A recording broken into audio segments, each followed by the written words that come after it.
Assalomu alaykum. Ayni damda Denov tumanidagi Turkiston ko'chasi bilan Ezgu Maqsad ko'chalari kesishgan chorrahasida turibman. Mezni chorrahasi xalq tilida svetoforlar ishlamayotganligi uchun to'xtadim.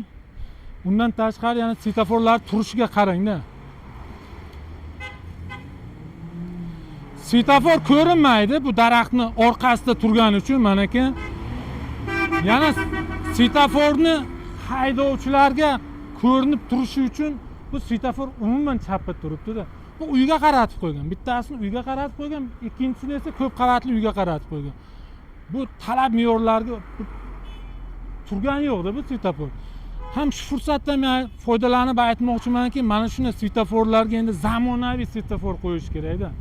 Mayli svetoforlar 2 milliard bo'lsin ham, lekin Denov tuman salohiyatli tumanda, Surxondaryo viloyat bo'yicha lokomotiv desak adashmaymiz-da.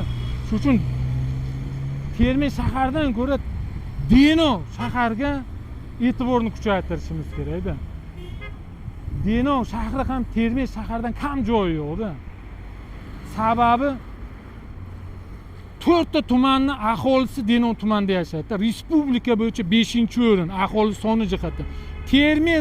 Termiz shahar bilan Termiz tumani ikkovini qo'ysangiz bo'lki, Denov tumancha aholisi yo'q.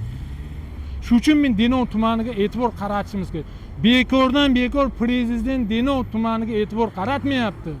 Respublika bo'yicha e'tibor qaratinglar. Kuni kecha ham Jahon banki Denov tumaniga pul ajratdi. Bu nimadan dalolat? Bu Denov tumanining infratuzilmasini tubdan yaxshilatish uchun. Shuning uchun mas'ullar e'tibor qaratinglarki, mana chorrahadagi turgan svetoforlar ishlamaydi. Ishlagani bilan birgalikda talab me'yorlariga o'rin turgani yo'q-da svetoforlar bunaqa qilib aytganda.